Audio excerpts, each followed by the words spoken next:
Hello friends, welcome to మా హనీయూమ్. ఈరోజు వీడియోలో చికెన్ కర్రీ టేస్టీగా వండాలన్నా, ఫుల్ గ్రేవీతో సింపుల్గా స్పైసీగా చేయాలన్నా, ఇక్కడ నేను చేసినట్టు ఒక్కసారి ట్రై చేయండి. టేస్ట్ మాత్రం అదిరిపోతుంది. సో ఈజీ వేలో ఎంతో రుచికరంగా కోడి కూర ఎలా తయారు చేసుకోవాలో చూసేయండి. ఇంక లేట్ చేయకుండా వీడియోలోకి వెళ్ళిపోదాం.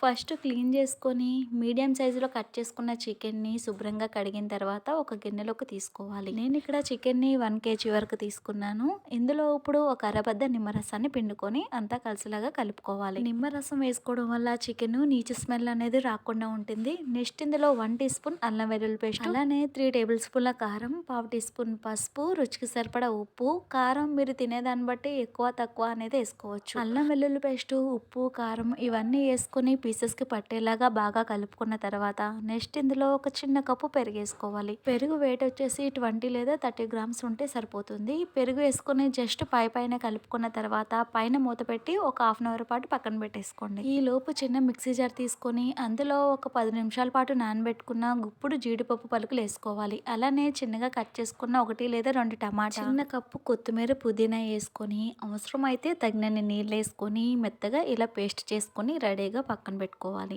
నెక్స్ట్ స్టవ్ పైన కడాయి పెట్టుకొని అందులో తగినంత నూనె వేసుకొని నూనె వేడైన తర్వాత 4-5 రకాల విడి బిర్యానీ స్పైసెస్ వేసుకోవాలి. 1/2 టీ స్పూన్ సాజీరా, చిన్న ఇంచులు దాచిన చెక్క, 2-3 యాలకులు, 2-3 లవంగాలు వేసుకొని బిర్యానీ ఆకులు చిన్నవి 2 జస్ట్ ఇవి దోరగా ఫ్రై అయిపోయిన తర్వాత చిన్నగా కట్ చేసుకున్న 2 ఉల్లిపాయలు, అలానే 3 పచ్చిమిరపకాయలు కూడా వేసుకొని ఉల్లిపాయ ముక్కలు ఫ్రై అయ్యేంత వరకు ఫ్రై చేసుకోవాలి. ఉల్లిపాయలు ఇలా బ్రౌన్ కలర్ వచ్చేంత వరకు ఫ్రై చేసుకున్న తర్వాత ఇందులో ఇప్పుడు మనం ముందుగా మ్యారినేట్ చేసుకొని పక్కన పెట్టుకున్న చికెన్ వేసుకోవాలి. చికెన్ మొత్తాన్ని వేసుకున్న తర్వాత అదే గిన్నెలో కొంచెం నీళ్ళు వేసుకొని ఆ నీళ్లు కూడా ఇందులో వేసుకొని మరొకసారి అంతా కలిసేలాగా కలుపుకున్న తర్వాత పైన మూత పెట్టి మీడియం మంట పైన ఉడికించుకోవాలి. చికెన్లో నుంచి వచ్చే నీరు, ఆ నీరన్నీ ఇంకిపోయేంత వరకు మూత పెట్టి ఉడికించుకోవాలి. మధ్య మధ్యలో మూత తీసుకొని ఒకసారి తిప్పుకొని చూడండి మనకి ఎంత నీరు ఉందో. ఈ నీరుతోటే చికెన్ మెత్తగా ఉడికిపోతుంది. ఇలా ఒకసారి కలుపుకున్న తర్వాత మూత పెట్టుకోండి. మరి కాస్త దగ్గరగా ఉడికించుకోవాలి. ఇప్పుడు కాస్త దగ్గరగా ఉడికింది కదా, మరొకసారి కలుపుకొని ఇందులో ఇప్పుడు మనం మిక్సీ పట్టించుకున్న జీడిపప్పు, టమాటా పేస్ట్ వేసుకొని కలుపుకోవాలి.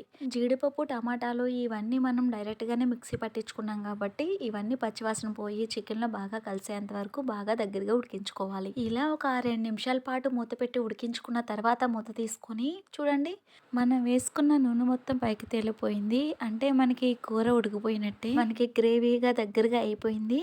చివరిగా 1 టీ స్పూన్ ధనియాల పొడి, 1/2 టీ స్పూన్ గరం మసాలా అన్న లేదా చికెన్ మసాలా కూడా వేసుకోవచ్చు. మసాలా పొడులు వేసుకొని కలుపుకున్న తర్వాత మూత పెట్టి మరొక 2 నిమిషాలు మీడియం మంట పైన ఉడికించుకోవాలి. 2 మినిట్స్ తర్వాత కర్రీ మరి కాస్త దగ్గరగా గ్రేవీగా అవుతుంది. ఫైనల్గా సన్నగా తరిగిన కొత్తిమీర వేసుకొని స్టవ్ ఆఫ్ చేసుకోండి. అంతే, ఈజీ వేలో ఎంతో టేస్టీగా చేసుకొని చికెన్ కర్రీ రెడీ. ఈసారి ఇంట్లో చికెన్ కర్రీ చేస్తుంటే ఒక్కసారి ఈ పద్ధతిలో ట్రై చేయండి. ట్రై చేశాక మీకు టేస్ట్ ఎలా వచ్చిందనేది నాతో షేర్ చేసుకోండి కామెంట్ రూపంలో. ఈ రెసిపీ నచ్చినట్లయితే తప్పకుండా లైక్ చేయండి. మీరు లైక్ చేయడం వల్ల మరింత మంది చూసే అవకాశం ఉంటుంది. మీకు ఇష్టమైతే మీ ఫ్రెండ్స్ అండ్ ఫ్యామిలీ మెంబర్కి షేర్ చేయండి.